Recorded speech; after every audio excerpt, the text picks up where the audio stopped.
Hello, my name is Richard Davis. Because Chair Schaefer is by necessity participating remotely, I'm going to be chairing the meeting today. So first, welcome to the April 16th meeting of the New York City Campaign Finance Board. The board is going to be voting on public funds payments for the 2026 special election in Council District 3. Enforcement matters relating to 6 candidate committees from the 2021 cycle and 1 candidate committee from the 2021B special election cycle. The board will also vote on 1 complaint from a candidate committee from the 2021 election cycle. I'll now turn it over to Executive Director Paul Ryan for his opening remarks. Thank you, Mr. Davis. Good morning, everyone. I want to begin by welcoming our new General Counsel, Stephen Larson, who came on board at the agency last week. And his team drives a lot of the legal work, all the legal work that comes before the board. So welcome, Steve. Regarding Campaign Finance Board business, today, April 16th, is the deadline for candidates running in this year's primary elections for state and federal offices to submit a voter guide profile to the Campaign Finance Board. Outreach has been done to by our candidate and committee services staff based on candidate ballot status. If you're a candidate or a campaign staff member and you have any questions, please contact us today so that your submission can be included in the agency's online voter guide.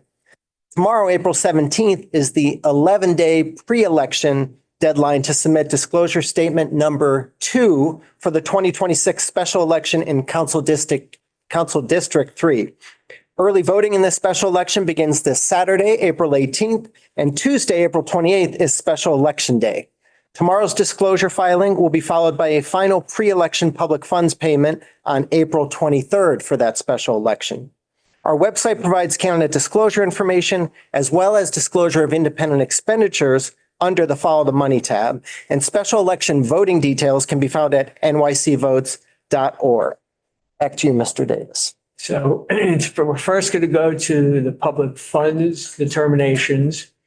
First, we have the ratification of the chair's decision to authorize public funds on April 2nd and April 3rd. Those authorizations were done because the board was not in session. So I'll just read the amounts that the chair authorized and then ask for a motion to approve his decision. Leslie Bogosian Murphy, $120,012. Lindsay Boylan, $180,743. Layla Lowe Gazico, $129,018. Carl Wilson, $206,889. Those were April 2nd. On April 3rd, Layla Lowe Gazico got another $1,330. Do I have a motion to approve the decision of the chair? So moved. Second, all in favor? Aye. Aye. Any opposed? No. Okay. Now we have another public funds actual payment. And I'll read the amounts and then again ask for a motion to approve these payments. To Leslie Bogosian Murphy, $8,816. To Lindsay Boylan, $12,099. To Layla Gazico, $4,370. I guess I'll move to approve those payments. Second. All in favor? Aye. Aye. Any opposed? Okay. We're now going to go to campaign appearances. Now, I think with one exception, many of these candidates, the penalties involve failure to respond to the initial document request and failure to respond to the draft order report. We will, of course, listen to all the answers and explanations and take that into consideration. But I do want to stress that when candidates to take public money, and in these cases, significant public money, we consider it a very important part of their obligation to participate in the audit process by making those responses. But again, we will listen to all the explanations before making our decisions. I think the first candidate is appearing virtually, Marvin Jeffcoat. And I believe he only involves actually public funds repayment. Good morning, Mr. Chairman and committee. Are you there, Mr. Jeffcoat? I am. Okay. Oh, there you are. First I heard you, but didn't see you. Now it's both. So the way the process works here, the staff will make a very simple, basic presentation of what the issue is, and we will listen to your response. And then the board may have questions of either the staff or you. And then when all the personal appearances are done, we will go into deliberations and make a decision, and you'll be notified unless you stay. All right. So I hand it off first to the staff. Good morning, members of the board, Chair Schaefer, Executive Director Ryan. My name is Isaac Kaplan. I'm an associate counsel at the New York City Campaign Finance Board. I'm joined by Auditor Jamari Nunez. Good morning to you, Mr. Jeffcoat, as well. Before the board is the matter of the Jeffcoat campaign for the 2021 election for City Council District 26. Mr. Jeffcoat was a participant in the program and received public funds. CFB staff recommend that the board find that the campaign has a qualified expenditure deficit and impose a repayment obligation on the committee, and find the candidate jointly and severally liable for a portion of that repayment obligation. The campaign contests this recommendation. Okay, Mr. Jeffcoat, we hand it to you now. Thank you. I would like to thank you, Mr. Chairman, and the committee members for allowing me to be heard. I would also like to thank Mr. Kaplan, Ms. Matthews, and the CFB staff for their assistance in identifying information needed to demonstrate my compliance with CFB rules. This case boils down to a matter of fairness and your discretion to ensure fairness based on what actually happened. To find me and the campaign Friends of Marvin Jeffcoat guilty of violating the Campaign Finance Act and board rules would be to reward Ms. Daly's illegal behavior with the windfall profit at my personal expense. This would in effect be the committee condoning and facilitating Ms. Daly's theft from me and the public. I ask that the committee use its discretion to prevent this injustice by finding myself and the campaign were not in violation of CFB rules and should not be subject to any fines and repayment. I make that request based on the following. Excuse me. Before you proceed, I just want to be clear.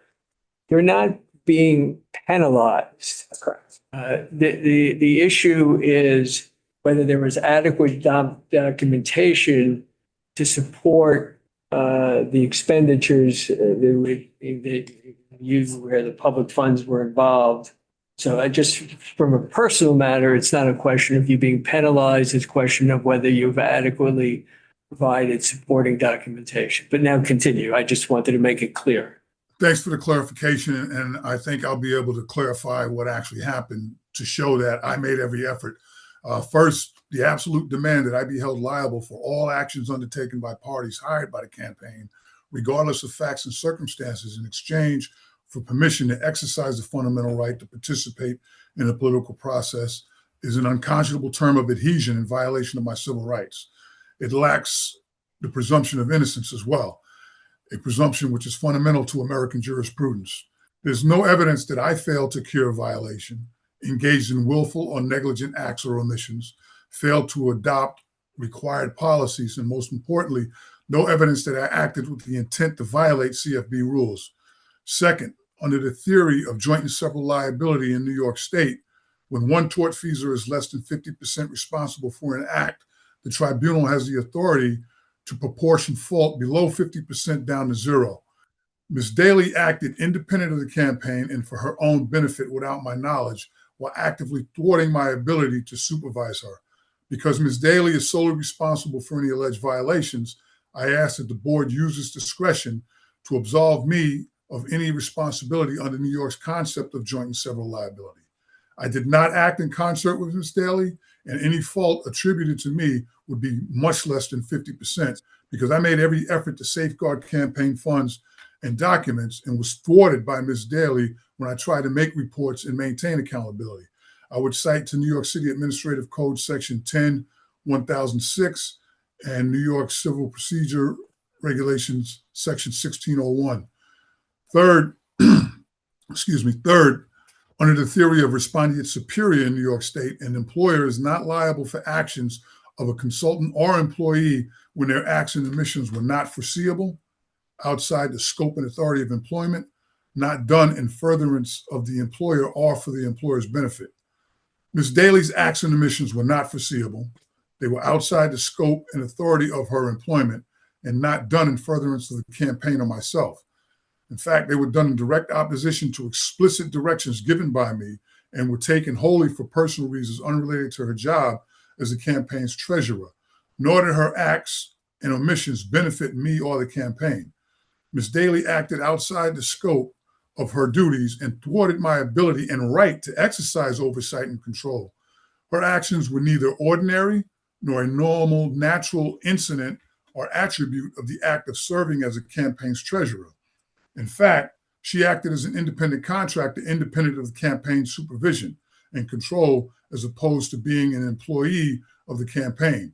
She thwarted my efforts to exercise oversight throughout the campaign by refusing to respond to my directions and converting campaign documents and funds to her own dominion and control.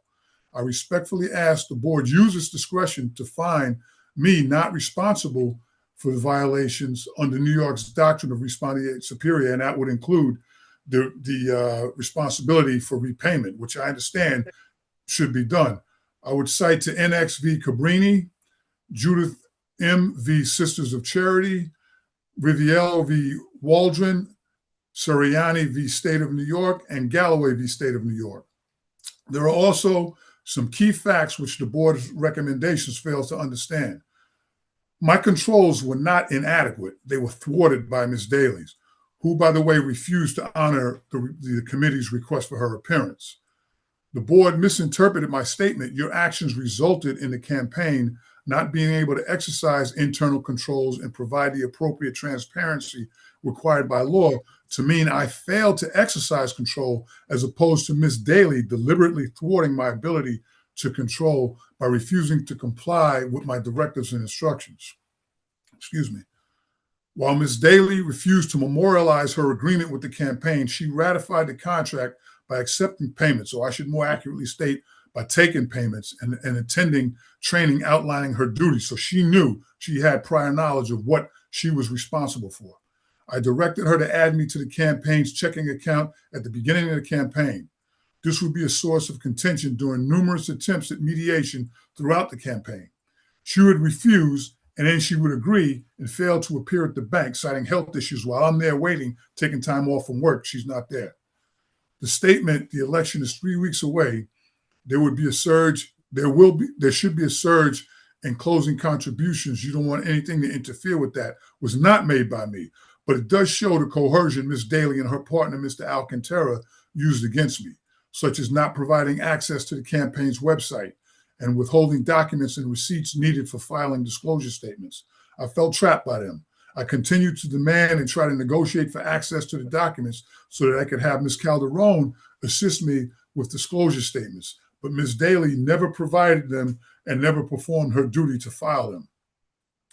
I didn't fire Ms. Daly immediately because doing so would mean she would never give me access to the checking account and receipts and invoices needed to file disclosures. As it turns out, she never gave receipts, invoices, or any documents related to campaign expenses. She made it impossible for me to file and to exercise control.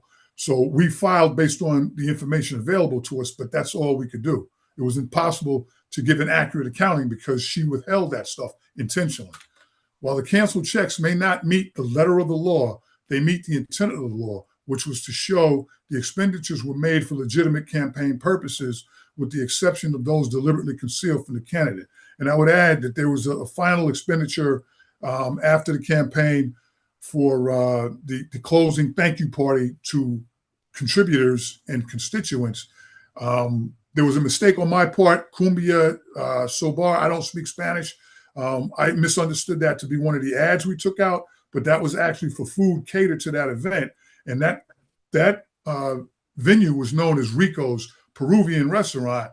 So I didn't recognize that, but that was a legitimate expense, and they are since defunct. I mean, they suffered under COVID, and eventually they had to close because of some other issues, but that was a legitimate campaign expense. So in closing, ladies and gentlemen, you're looking at an innocent person. I have committed no crime other than loving the city of my birth, and I respectfully ask that you view the facts and circumstance in the totality and apply the legal concepts discussed and use your discretion to find that I am not liable for any fees or repayment. And again, I thank the board for its work. Mr. Kaplan was instrumental in pointing out where I should look. And where we fell short, it was due to an impossibility, not through a lack of effort. There was no intent on my part or the campaign's part to not fully disclose. But I think you will find, if you look closely, that the funds, to the best of my ability, were used toward legitimate campaign purposes. And anything not was because Ms. Daly hid things and did things on her own without my knowledge, without my approval. And there's really nothing I could do to make her act appropriately. Thank you for your time. Before we go, do you have a response? Definitely have a few things to say to some of that. The first thing is just to clear up maybe a few confusions and make sure that we're all understanding the basis on which we're proceeding and sort of the conduct that we're finding is lacking here. The first thing that I would say is public funds are not a right. That's something that is incredibly important to remember and understand. The New York City Admin Code makes it very clear that one component of eligibility for public funds is the production of documents. That's 37031D. It's spelled out right there. Document production is a critical part for the candidate eligibility. The other thing that I would say is, I think, why isn't Ms. Daly here? The answer really is that we are, as you pointed out, Board Member Davis, we're assessing a repayment obligation, not a penalty. Under the Act, under the New York City Campaign Finance Act 37102B, only the candidate and the committee can be held liable for a repayment obligation. And that also tells us something very important as well, which is the Act is very clear that the person responsible for the public funds that are administered to the campaign is the candidate. And that's why the candidate can be held personally liable for public funds for which there is a spending that demonstrates a lack of internal adequate controls. And just in general, I would take a step back and say that while I understand, Mr. Jeffcoat had problems with his treasurer, I'm not necessarily here to even dispute that. I will say that I don't fully agree with the characterization of a campaign treasurer as some sort of superseding, intervening force of which a candidate cannot have any control or say or authority. I think that accepting that would be seriously troubling going forward to allow candidates to just say, well, my treasurer was out of control, so I can't be liable for a repayment obligation for the public funds, in this case, the $78,000 in public funds was provided to the campaign. And I'm, of course, happy to answer any questions you have. Mr. Jeffcoat, you described the process in which it sounded like not just at the end, but throughout the campaign, you were having problems with the treasurer. I didn't quite understand the argument about why you didn't fire the treasurer much earlier. If I would have fired her, she would have never given me access to the checking account, and I wouldn't have known what she was spending. I don't understand. I don't understand. You could not have gone to the bank and gotten access to your own checking account? No, because she opened it and she didn't include me on it. Well, did you know that she opened it? When did you learn that? I did, and I instructed her that she should have waited for me to be there present before opening it and to immediately put me on it. I did that at the beginning of the campaign. At the beginning of the campaign, she opens an account. Did you consider going to the bank and opening a second account with you on it and instructing that this first account be closed? No, I did not. I didn't think I could do that. I thought I needed to gain access to that account so that I could control have control and oversight to see what was going on. Bad decision on my part, I understand, but my focus was on trying to get access to that account. I didn't, again, this stuff was not natural and not predictable. I mean, who thinks that the treasurer, which is part of the committee in the beginning when we formed, is not going to participate and cooperate with you? I mean, I didn't anticipate being stabbed in the back like this. I mean, she actually, I'm sorry. How did you find Miss Daly? Or how did you guys connect? She was recommended to me by other people in the Republican Party, Mr. Alcantara and Mr. McClellan, who came to me years ago and said I should run. And, you know, I had worked with her in the past and I had some of the same issues, but she put me on the account and I was able to see what was going on and supervise her during the previous 2 campaigns. But she went totally rogue during this campaign. And then you said something about her taking the money and engaging in the training. So it was clear what her responsibilities were. Did you have an agreement? Was she hired by the campaign? We did. She demanded a contract in the beginning. And when I drafted up the contract for her to sign as the treasurer, which is recommended by the board, she refused to sign it. You know, she didn't want to be controlled at all. But like I said, she ratified that by accepting or taking, however you want to put it. She was paying herself long before I was going out and collecting funds, doing campaign fundraisers, and I mean, being used like a slave, and she was paying herself in Alcantara without my knowledge. I didn't even know. And then we had a dispute. She was upset with me about the fact that I wanted billboards and felt that I should prioritize her salary. And I was like, look, we agreed, I think it was $1,000 a month, whatever it was in the contract, that you would get paid this and that you would file these disclosures. But the focus should be on the campaign and saving up money for those billboards and the palm cards that I had. I mean, you know, that was the essence of the campaign. That was the only way for me to get my word out. Her whole priority was having money for her to be paid. I mean, she went rogue from the very beginning of this campaign, and she cited her illness, but she was well enough to sign and cash checks and spend the money, I assume. Did you provide a copy of the draft contract to the CFP staff? I did.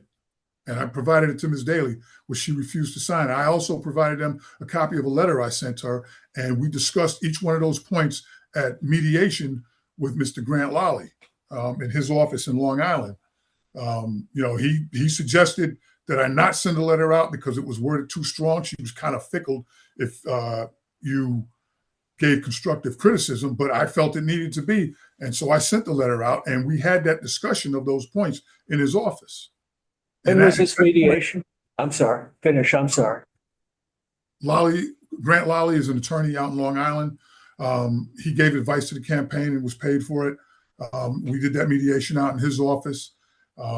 He was finally able to convince her late in the campaign to put me on the checking account. And then I had an audit done, and I looked at all these expenditures that were going on long before I knew what was going on or knew what was happening.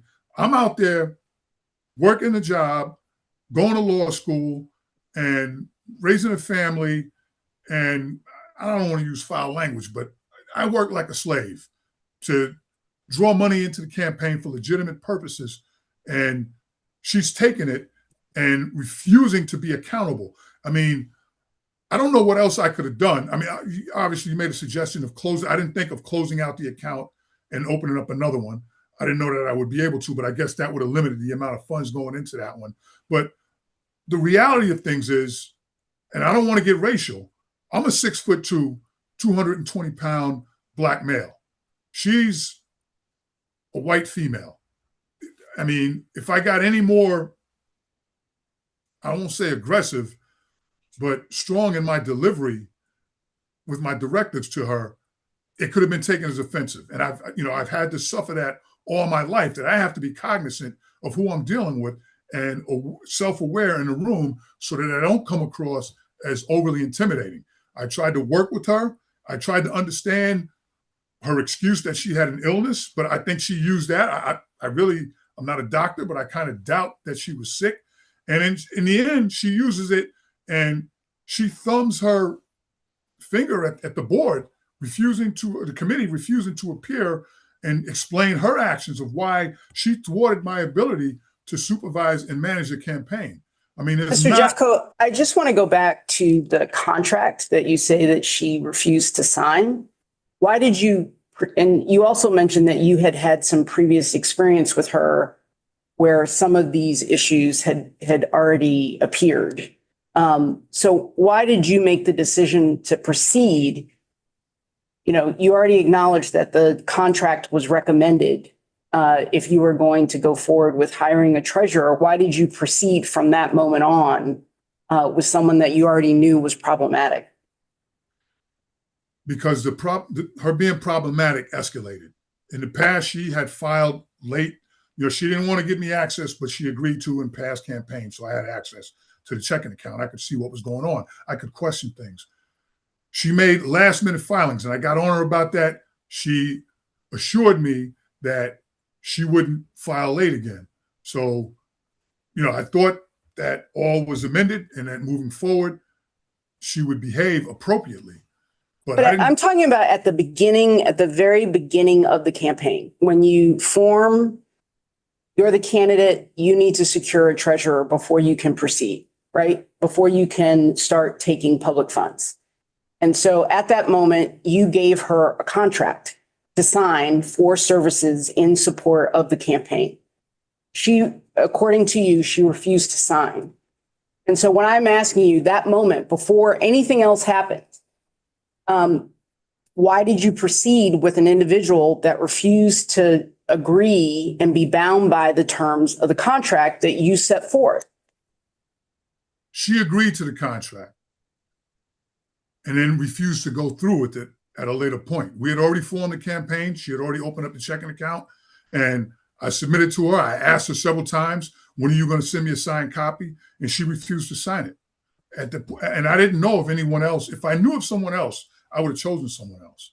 I couldn't do it myself. I really don't understand the disclosures. I mean, it's a very tedious process. I do have concentration issues because of PTSD. So that's why I depended on a treasurer.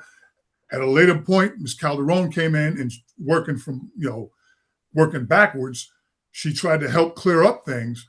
But at that point, she had already agreed verbally that she would be the treasurer. She would abide by these terms. And she never sent me back. I mean, this was a back and forth exchange, but she never followed through with memorializing the contract. It's not that she didn't accept it, though, because she had agreed to those terms. Why is there no signed consultant agreement with Nick Aronoff? I submitted a signed consultant agreement, but it wasn't in the form of an affidavit. I asked him to resubmit in the form of an affidavit with a notary, and he hasn't done that as of yet. Nick did work on the campaign. He did attend functions with me. I mean, he worked up the wherewithal to go with me to Ravenswood and Queensbridge and help me out.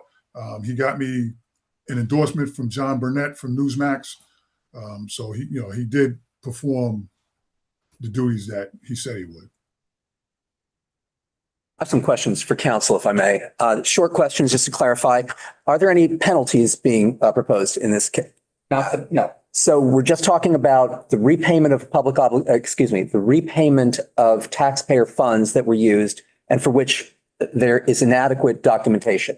Correct. Whose obligation is it ultimately to ensure that those documents are provided? The candidates and the committees. Can the candidate delegate that authority, that responsibility, that duty to someone else and thereby absolve him or herself of responsibility? No. The board rules are very clear. The act is very clear. As I said before, the act requires that for candidates to be eligible, they produce documents. Board Rule 404 is very clear. It says a candidate may be penalty obligation may be imposed on a candidate for failing to produce documents. And again, the structure of the act, which states that the candidate is liable, can be held personally liable for for public funds for which there is no qualified documentation. Makes it very clear that the act is saying the candidate is the one responsible. There are other parts of the act that say, you're very familiar with this, for penalties, 3711 says treasurer, candidate, agent, all liable for penalties. Here in the repayment obligation, it says committee and candidate, and the buck really does stop with the candidate. I would have a question. Who makes up the committee? I mean, she was on the committee. The committee again, is on the joint and several liability. I'm not over 50% responsible for her preventing me. It's not even a question of delegation. She stopped me from doing what I tried to do. So the committee is a distinct legal entity, period. Like it's not necessarily composed of, when you impose liability on a committee, it doesn't necessarily flow to the candidate. That's why the candidate has to be made distinctly liable under the act for a repayment obligation, which it is.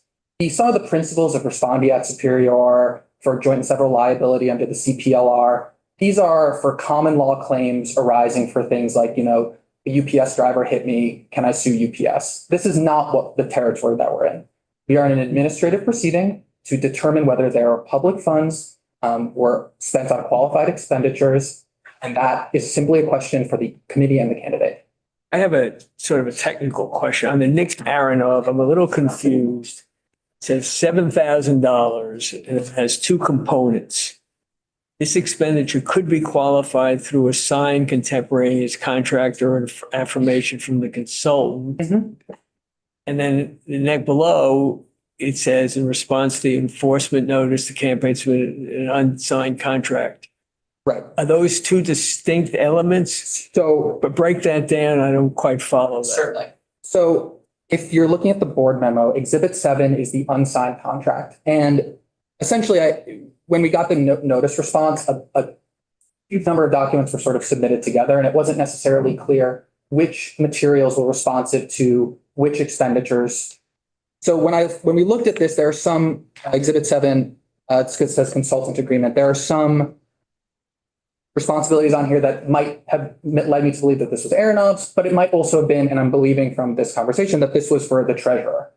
The salient point is really that what we need is a signed contemporaneous, or really just a contemporaneous document or a document that satisfies the recreation requirements of the board rule 4-01A2, which is Mr. Jeffcoat mentioned you need an affidavit. That's a requirement. If you're reconstructing documents that don't exist, you need an affidavit, things like that. So I don't know when, if I'm looking at Exhibit 6, I'm looking at the document from Nick Aronoff. I don't know when this was signed. I don't know when this was made. I don't know the rate of pay. We can't accept it. And when I was looking at Exhibit 7, which is the consultant agreement, we're doing a lot of work. Our auditor is doing a lot of work to try and piece together the response and see, like, if this document was related to this expenditure, would it qualify it? And the answer is no. Does that answer your question? So Exhibit 6. Mm-hmm.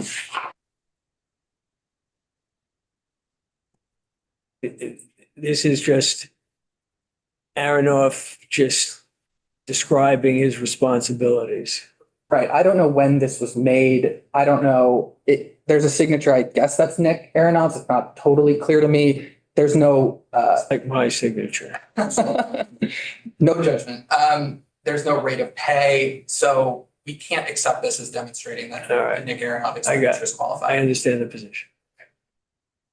Anything else anybody would like to say before we move on to the next appearance? We appreciate it and we'll consider all your various points. Mr. Chairman, I would just like to add that in reality, we can see where the money went. I didn't steal it. And as far as Mr. Aronoff, I thought that document was dated. It was signed way after because I don't have the original. I acknowledge that. I acknowledge that I could have done a better job. I acknowledge that, through the fog of all this, in hindsight, I should have got rid of her and taken my losses and started a new checking account. I acknowledge all that. But again, to find me $78,000 is giving her a windfall because Well, first of the just to be clear, I want to go back.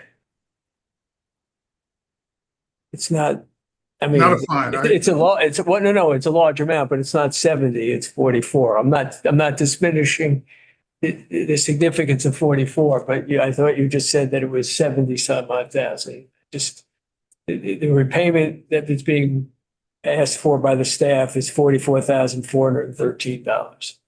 That's going to put a tremendous burden on me. No, I understand. That's what I'm saying. I'm not suggesting that's not significant. I was just correcting when you said it was 70 some odd thousand. That's all. Okay. I'm semi-retired. If I make $300 to $500 a week, I'm lucky, on my part-time job. And I mean, it's just a tremendous expense I honestly did everything I thought I could at the time. And I understand the letter of the law. I don't fault the board. Mr. Kaplan was very helpful in trying to guide me. I guess I fell short of, trying to document what happened. But I think that the council checks in themselves. Like I said, they don't meet the letter of the law, but they do meet the intent. They show where the money went. And I think it would be a travesty of justice to hold me completely liable.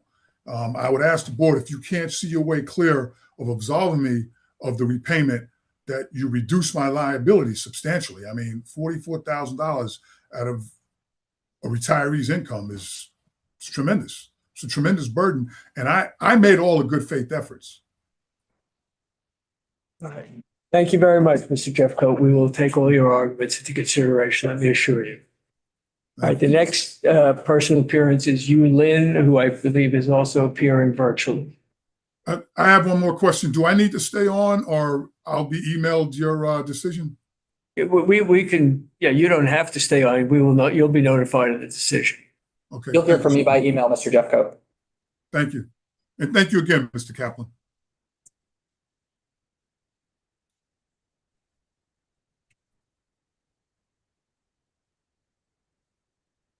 Hi, can you hear me? Yes. Okay.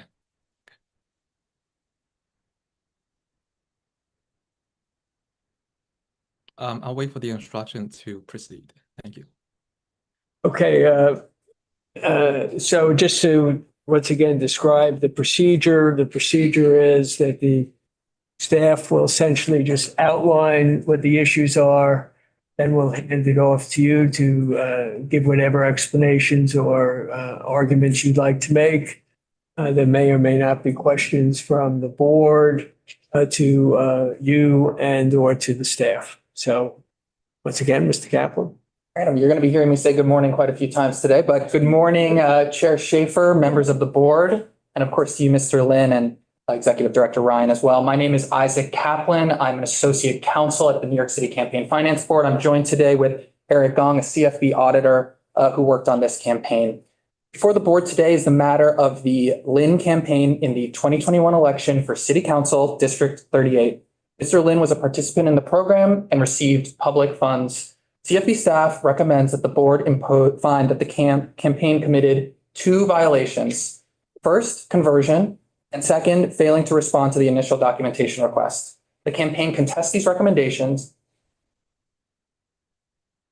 Yes, and again, thank you, Chief Schaefer, Honorable Board, Mr. Kaplan, and the auditor, Eric Gahn. Thank you for having me here and giving me this opportunity to explain my case to you. And I'm here to contest that the board will not to penalize me for the violations. So for the first violation concerning to make the fund into my personal use, that was for a so in short, that was a unusual move in a desperate time, right? In a time of COVID, even though the title of that place is called I believe All-Star Fitness, and what that name might suggest as a fitness place for personal expense. And I would argue that that would be misleading because it was not. The main purpose of that activity was in nature for fundraising, right? if you look at it, one of the examples given in the campaigns finance board, they give an example where a candidate had to take a class for Spanish lessons, right? Which on the surface, that might sound like, oh, she's taking class for herself. But then actually, that would not have happened if she didn't run for that position. And same thing goes to my case, is that had this campaign never happened, I would never have made that travel to go to that facility, which is like 23 miles away from where I live. And one-way commute time would take about an hour, 30 minutes to 2 hours on a typical New York City day. And then way back, round trip would be like 4 hours. It doesn't make any sense for me to do a physical workout, to spend an hour there and then do like 4 hours commute. Like I've never done that prior to the campaign or after the campaign, right?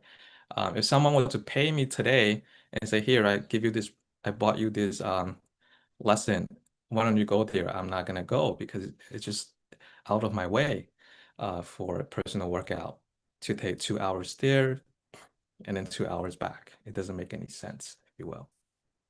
And again, that nature was really for fundraising, right?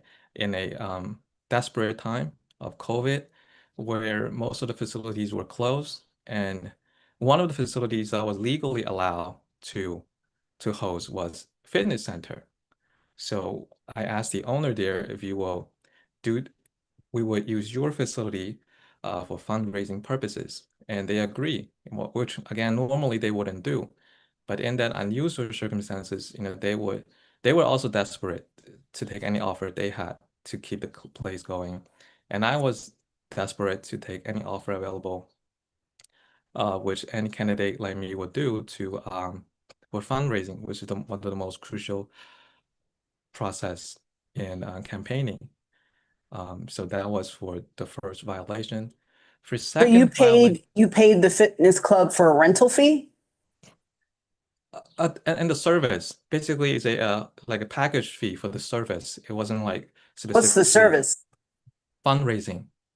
Well, did you have a fundraising event there? Yes, it was also virtual because the physical capacity was limited to only a few individual.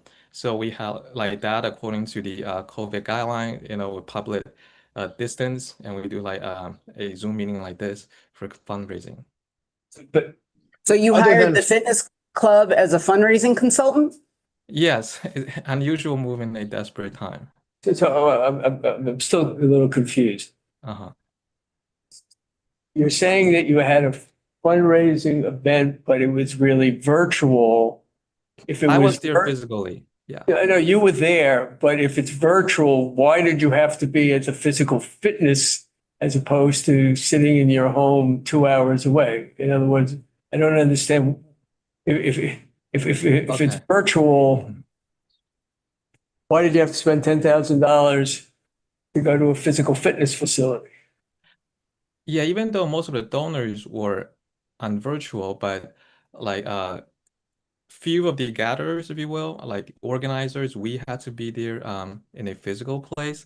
And the reason why I didn't do it in my home, because my home is a small home.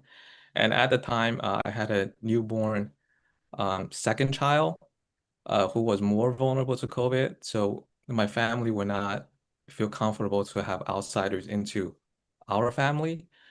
We also had a 2-year-old son at the time. So my wife, who just had her delivery of her second child, and our first child was 2-year-old, and then we also have seniors in our home.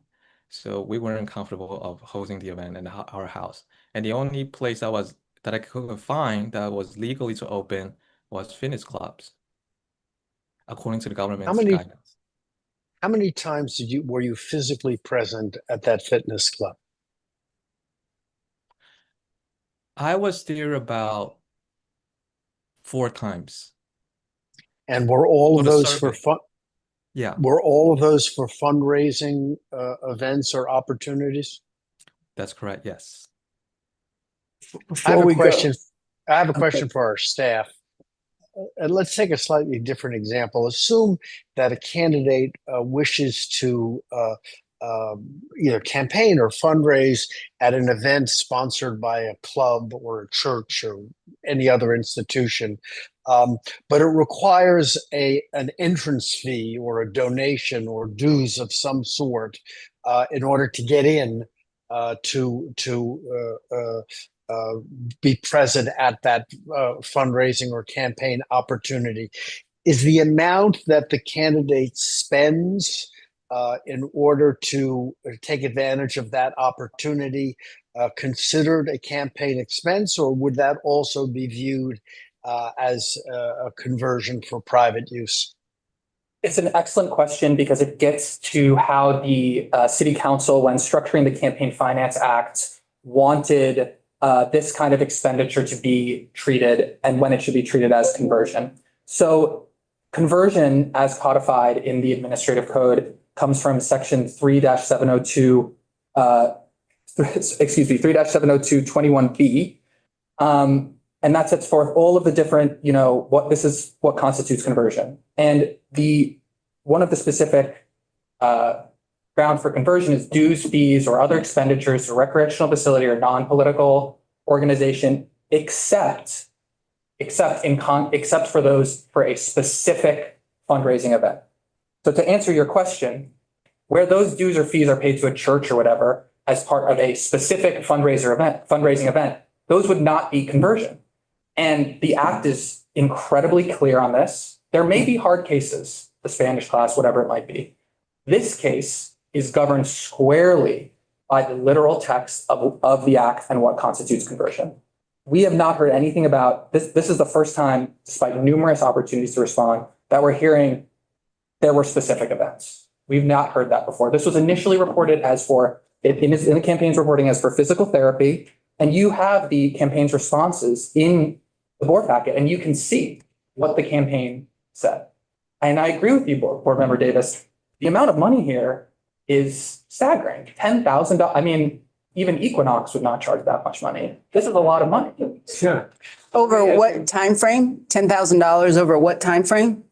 We have two. Basically, it's all in one single expenditure. Right, but over the time frame of the campaign. So over 4 months, 6 months, a year. I'm sorry, I'm not sure that I fully understand. When were the services rendered to? Yes. We don't know. We don't have any specific fundraising document. We don't have any fundraiser forms. We don't have any donor lists associated with these events. I don't know when the campaign. So let me ask the question, why did you say that it was for physical therapy and before, and now you're testifying to the board that it was for fundraising consultancy? Right. Yeah, let me explain. So that explanation was given by my treasurer at the time, George Kim. And then, and again, it's also a fault on my side that we didn't have a thorough discussion about this matter. So he might explain it a little bit different according to his knowledge. He wasn't present he wasn't a part of our campaign at the time when we made that expenditure. So he joined later on, and he might thought that it was happened that way. So there's some miscommunication on our part. So is there any record that was submitted by the campaign at any time that referenced a fundraising event at this location? We have an invoice that says description, fundraising, unit quantity 2, cost $3,000. I'm sorry, what? We have an invoice that says fundraising, quantity 2, cost $3,000, but there's also networking, $2,500, consulting, $2,000. This is not a reliable document in the context of the campaign's response. So when was this document submitted? I believe. And is that a contemporaneous document? We got it in October of 2025. So that's not so my question really went back to during the campaign, disclosure statements or any other time, was there a report? Did they submit any document suggesting that there had been a fundraising event at this location. No.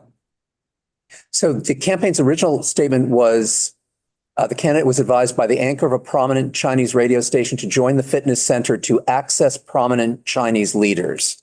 And then that was later, a little further information was given.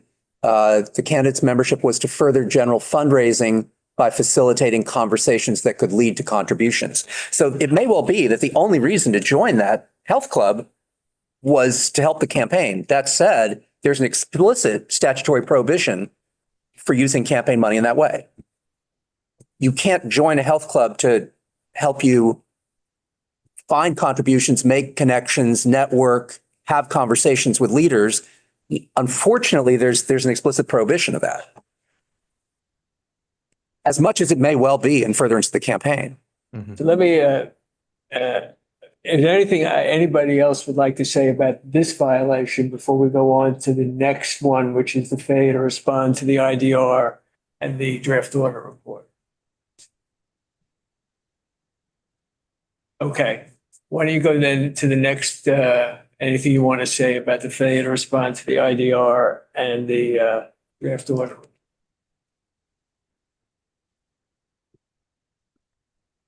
Okay. So moving on to the second violation, which is failure to respond promptly to the audit.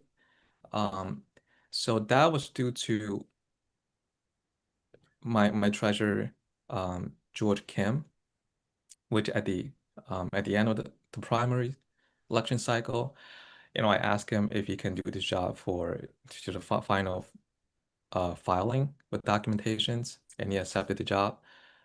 So I gave him all the documentation along with a $2,000 check for the work. He accepted it. And then later on, when deadline hits, he told me like he had to file for extension because of his mother's condition, and again due to COVID. And I mean, there's really nothing else I can respond at the time other than saying yes, right, to let him take an extension. And again, that was totally unforeseeable. At the time of me hiring him and asking him to perform the job, I had no idea of his mother's condition, hospital visits, and the role of George Kim as her primary caregiver. And then that just kind of repeats after itself. A couple months later, another deadline hit. George had to file for extension for basically the same reason, his mother's condition. And then eventually it came to August 2028, which after many accounts of me calling him, emailing him, leaving voice message through third-party friends, etc., all the methods that I can, he sent me that text message saying that his mom passed away and he was basically suffering from the grievance, not in a healthy way, but he's trying to walk out of that situation, and he said he will get back to me the next day, which he did not. Yeah, so that's basically the rest. And then, Mr. Kaplan has been very helpful, fair, and professional in working around with the circumstances, giving me more time.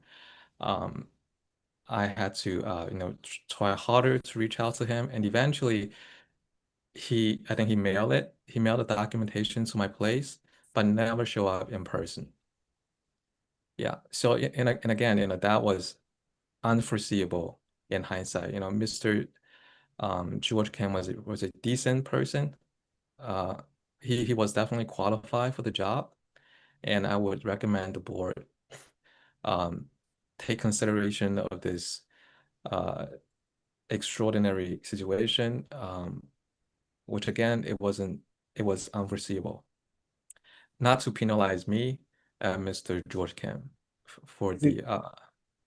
The question is, you got $152,000 in public funds, and you were aware because you looked at the IDR and then and the draft order report and no response was given. What did you think your obligation was, having received $152,000, when you were aware that these requests were pending?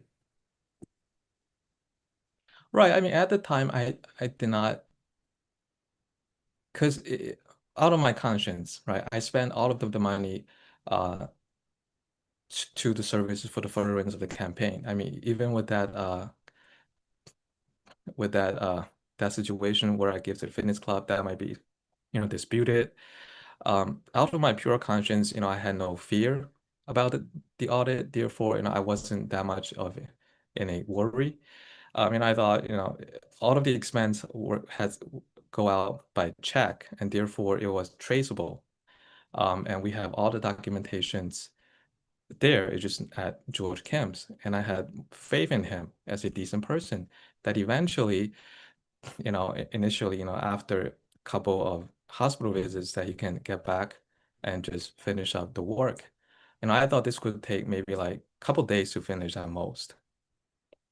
I have no idea that they can drag into a prolonged auditing process like this. So that was, yeah, a bit of a negligence, and I'll take some blame. But after, most of it was the expectation that, it's going to be done next week, right? His mom's situation going to be solved eventually, and then he's going to get back to work anytime soon. And that's what he said to me. He said, "I'm sorry, I had to delay this, but I will get back to you next week in a couple of days." And I thought, it's not a difficult job, right?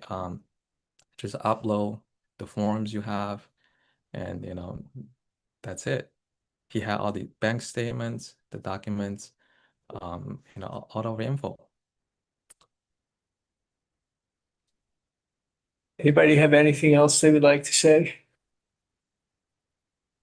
I'll just add one thing quickly, which I think is important. So, and if Mr. Lin, I will say that we worked very diligently to resolve the qualified expenditure deficit that was in the enforcement notice.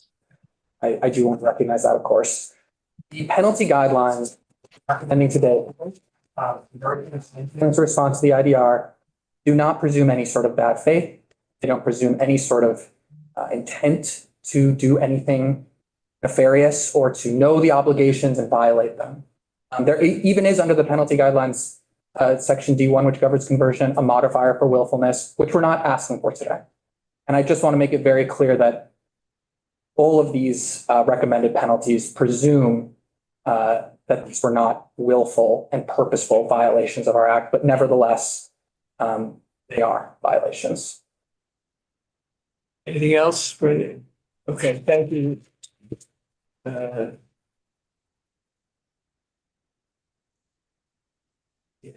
Yeah, we did. Anything else anybody would like to say? Okay, thank you, Mr. Lin. We will. Hold on, I have just one Sorry, go last ahead. remark. So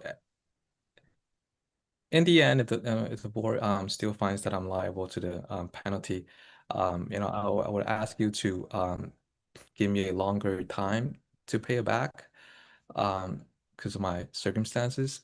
I'm raising 4 children right now, so I'm not doing that well financially.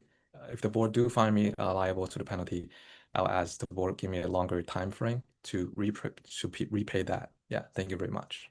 The board does, the staff does work out payment plans when that can be done in good faith. Thank you. Thank you. Bye-bye. Next, also appearing virtually, is Mark Murphy. Hello.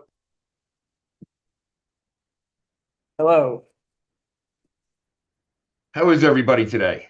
All right, we're fine. So let me once again go through the process. The staff will simply state what the issue is, and we will hear from you.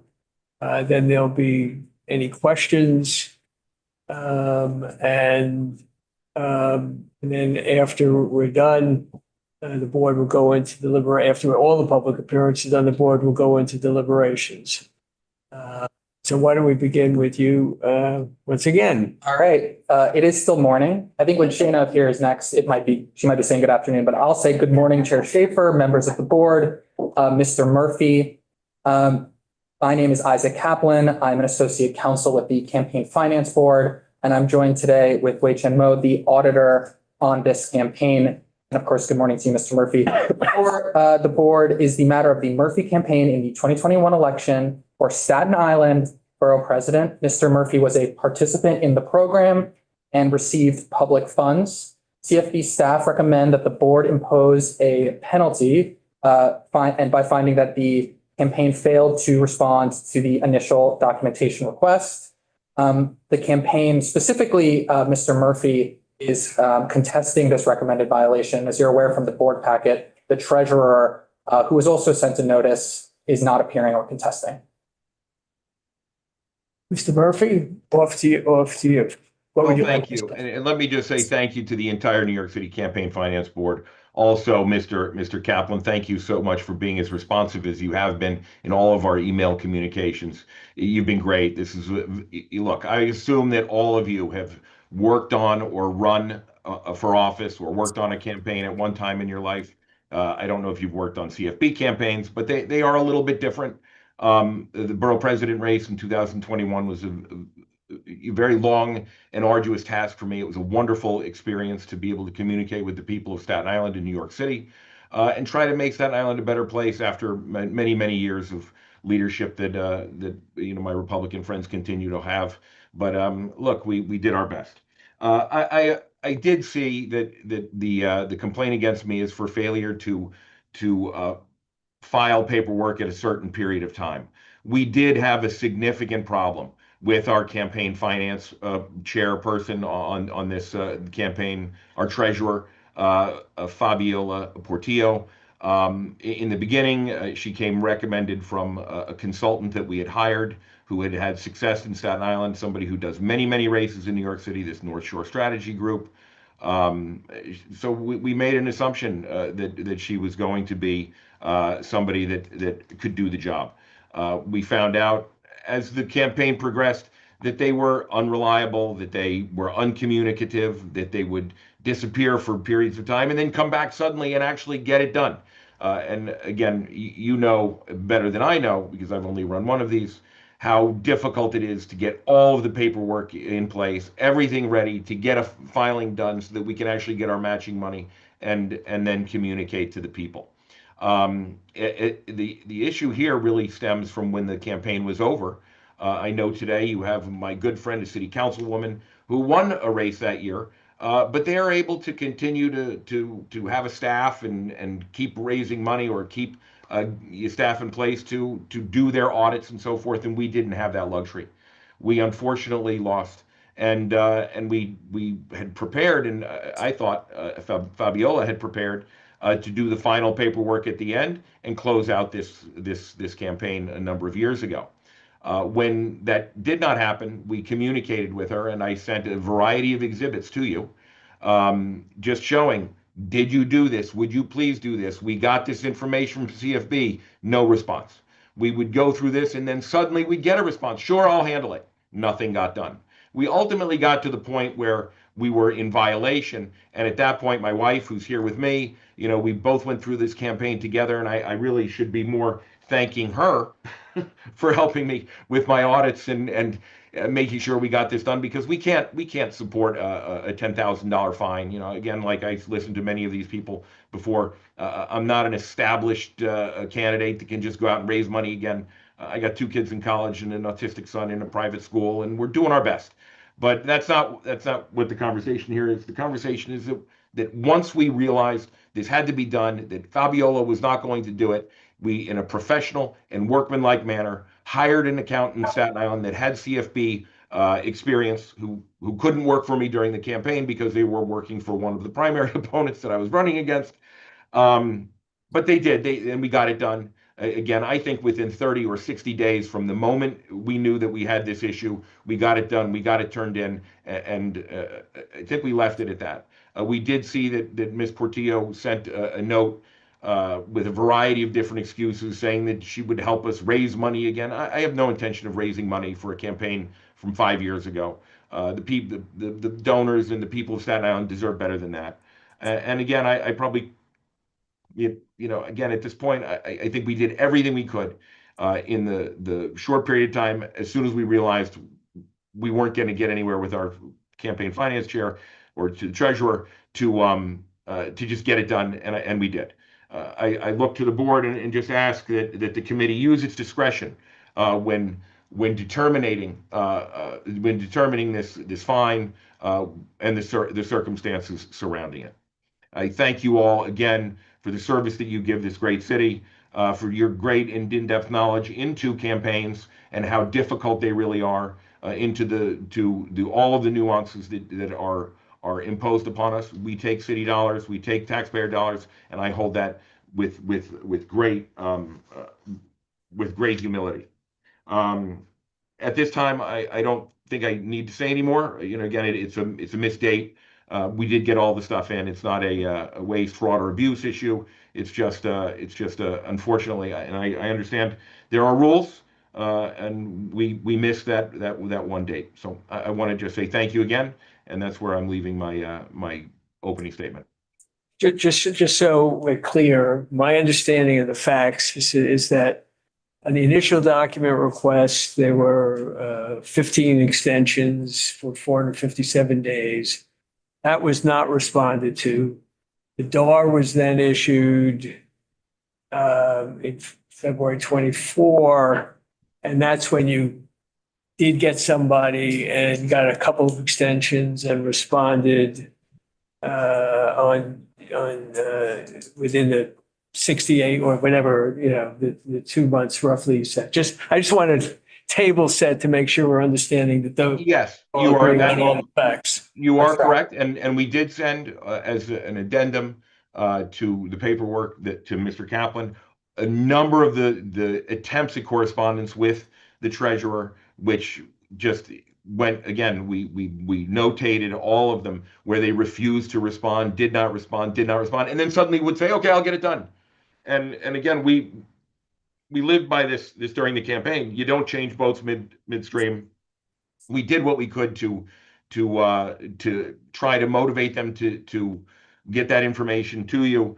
They just didn't do it. And once we realized that was not going to happen, we simply did it ourselves. I went out of pocket, hired an accountant here, and my wife and I, and did all of the accounting and all the bookkeeping to get it done. Again, that's pretty much the crux of this situation. Now, the treasurer gives obviously a different view about what happened here. Basically says that she did what she was supposed to do. She gave you the documents, but then after the election, you turn your focus to a state race. That's a lie. Okay, that's why I wanted to give you an opportunity to respond. 100%. That is absolutely. If I put my attention on the state race, I'm a very serious guy in Staten Island. I would have run for that job. I would have raised money, and I would have let the chips fall where they may when it was over, whether I won or lose. But I'm a very serious person when it comes to these races. I don't take it lightly. I come from you probably know about me in Staten Island, and again, I love this city, and I don't take those responsibilities lightly. So that is an absolute lie.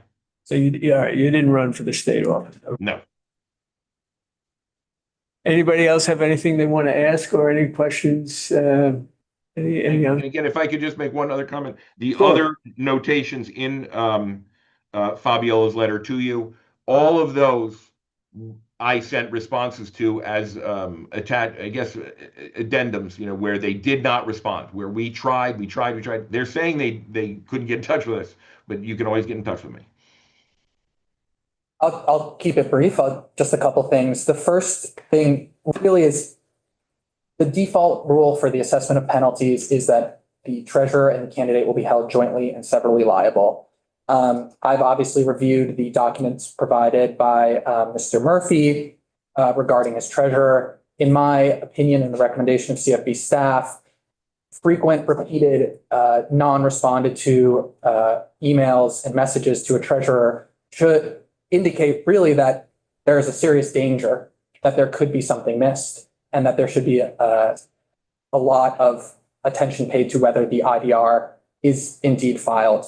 Our liaison, I know Mr. Murphy was in contact with his liaison throughout the campaign. CFB is very easy to get in touch with.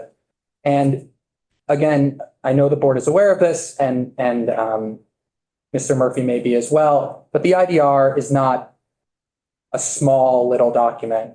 I was reviewing Mr. Murphy's IDR the other day. It's an 85-page request. It's exhaustive. It takes a lot of effort from our audit team to put together, and it seriously frustrates our ability to do efficient and effective enforcement when these deadlines are missed. So it's not just a paperwork mistake in the eyes of CFB staff. Again, that isn't to say that I necessarily am defending the treasurer's conduct here, but I do think that that's important to put on the record. Can I ask Mr. Murphy a question? Did you you hired the treasurer?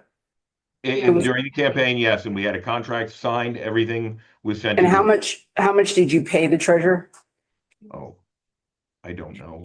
Okay, well, we'll look at it, but you believe that you were hiring somebody to undertake this work on behalf Yes, absolutely. And we also had dollars left over in the campaign account. We paid her for additional months so that we could close this out. And I'll just give you an example. In 2012, I ran for the United States Congress, and it was recommended then, again, we don't get matching money for that I should keep at least $20,000 left over so that we can continue to pay the finance people to close out all these books.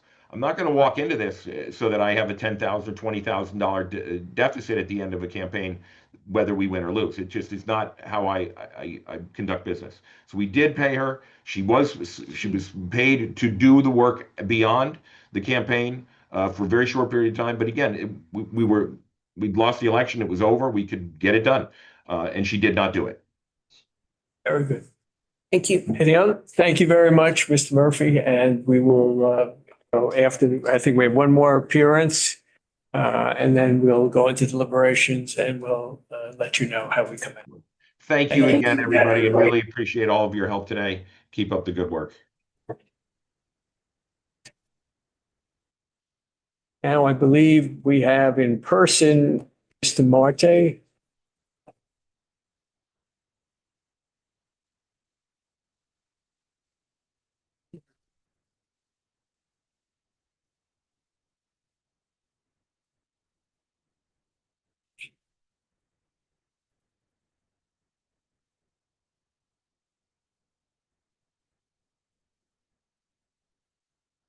Okay, so even though you've been here, so you may have heard, but I'll repeat again the process. The staff will just outline what the issue is. You'll be given a chance to respond, and then there'll be, may or may not be questions from the board.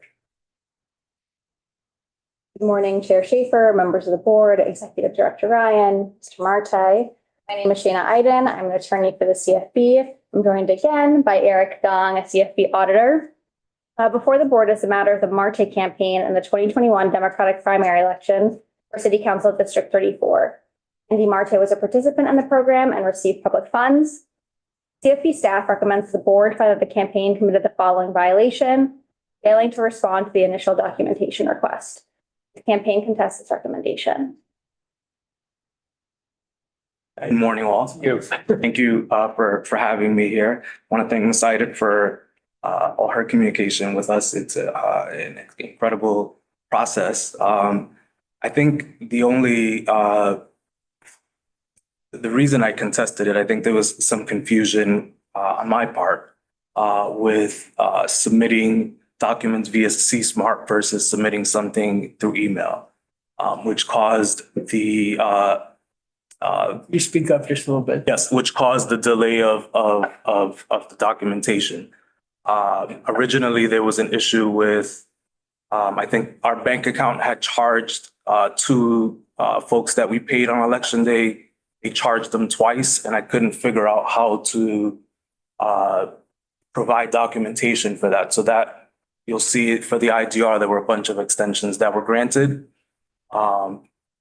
While I was reviewing the paperwork, my understanding was that it was delayed because this paperwork was not submitted, not because there wasn't an email that was not provided, which was the packet. Once I was aware of that, in the midst of all this, my campaign treasurer moved out of New York City. So it made the process a little bit more arduous for myself. Once I became aware of what needed to be submitted, I made sure to submit it, although very late, to the Campaign Finance Board. Anything else? So I believe there was some confusion about the draft audit report. There were emails submitting it that we then saw, and that is no longer at issue in this moment.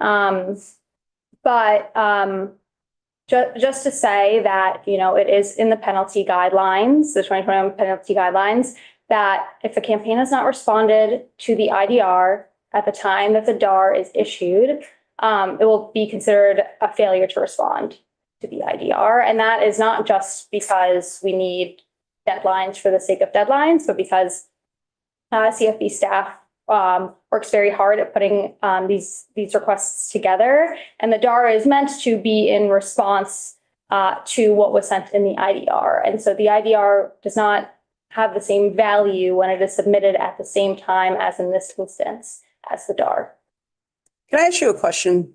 Was he in touch with you during this period? I mean, he stated that he was confused. And so I understand what you just laid out, but did he go dark in terms of your requests for information and documentation? Or was he submitting things via CSmart and responding to your emails and being responsive, but did not respond to the IDR proper? So I have only worked with Mr. Marte since the enforcement notice process, which he has been very responsive during.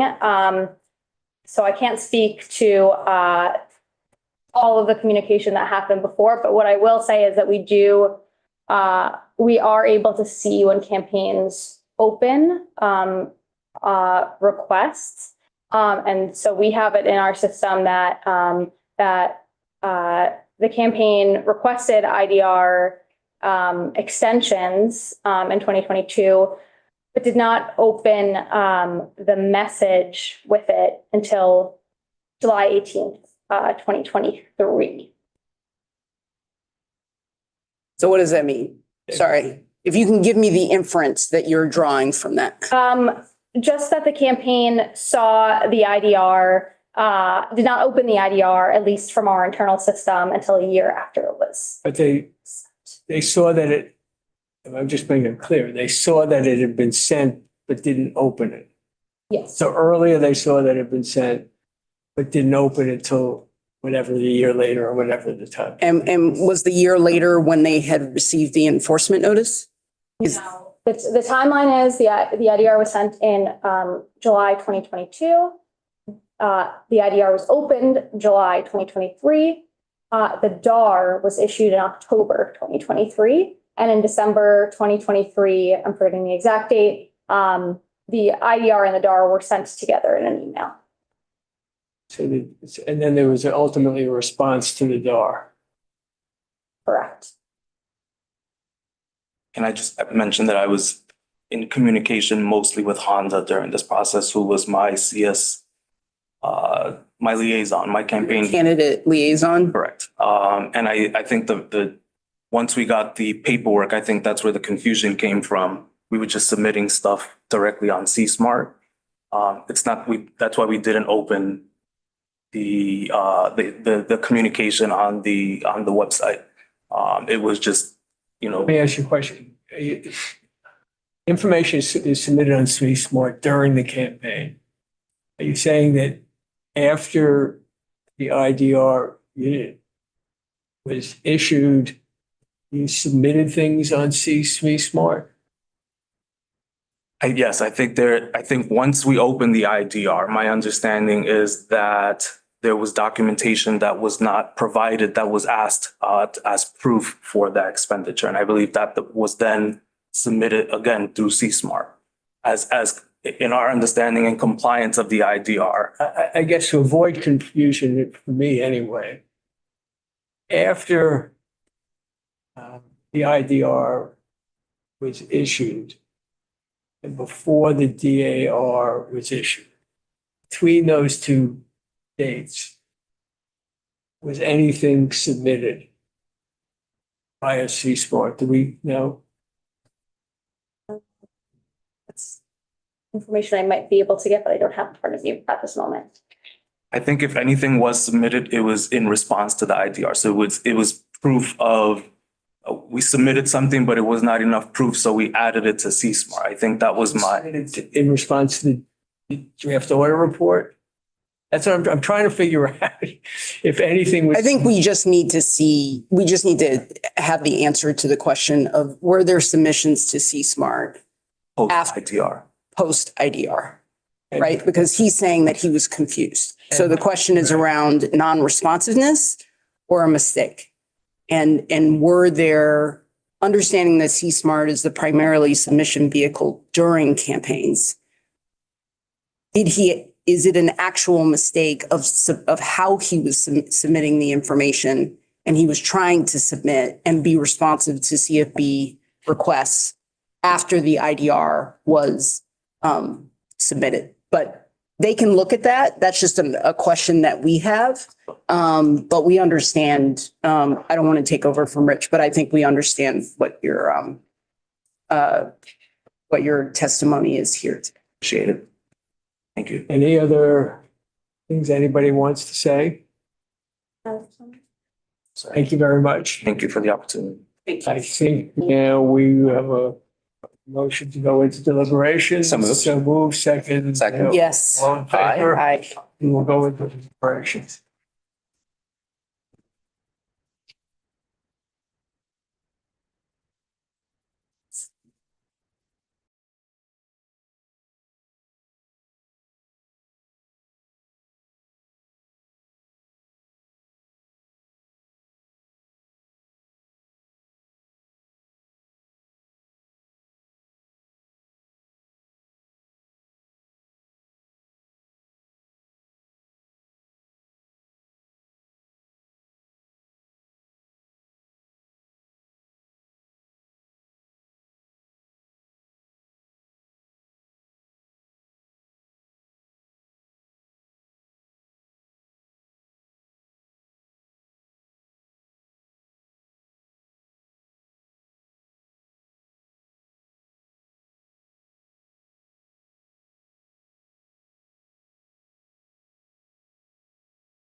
The Campaign Finance Board is back in session, having deliberated.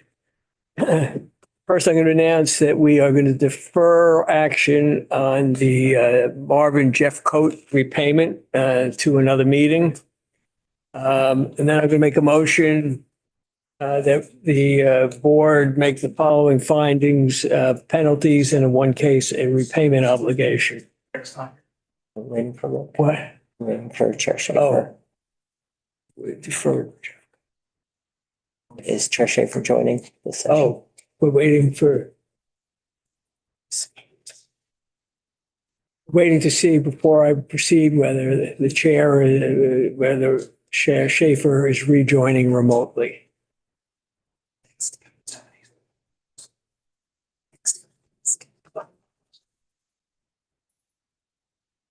Still waiting on him to join.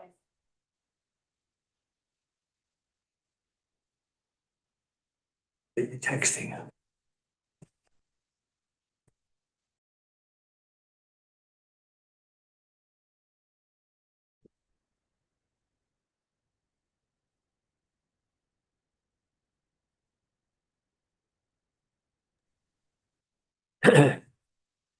So we make a motion that the board approve the following penalties and in one case, a repayment obligation.